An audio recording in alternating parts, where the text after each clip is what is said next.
দাঁত মাজা কতক্ষণ করা দরকার সেটা কি তুমি জানো? হ্যাঁ, অবশ্যই। বলো। একজন খুব সময় ধরে আমাদের দাঁত ব্রাশ করতে হবে। আমরা দেখা যায় অনেক সময় দাঁত ব্রাশ করতে গেলে তাড়াহুড়ো করে আমরা দাঁত ব্রাশ করে সামথিং ১ মিনিট ২ মিনিট ব্রাশ করে আমরা দেন চলে আসি তাড়াহুড়ো করে। কারণ আমাদের দাঁতের মাড়ি ভিতরে বেশি করে হা করে দেন হচ্ছে আমাদের খুব ধীরে দাঁতটা ব্রাশ করতে হবে যাতে ভিতরে ব্রাশটা পৌঁছায়। ঠিক আছে? তো আমরা যদি এটা তাড়াহুড়া করি ওটা সেক্ষেত্রে আমাদের ব্রাশটা কিন্তু ভিতরে পৌঁছাবে না। তো আমাদের প্রায় ৩ থেকে ৪ মিনিট ধরে আমাদের দাঁত ব্রাশ করতে হবে আর খুব ভালোভাবে ব্রাশ করতে হবে।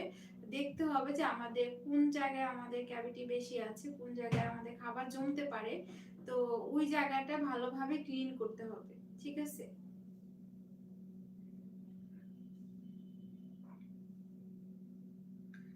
অবশ্যই দাঁত ব্রাশ করার সঠিক নিয়ম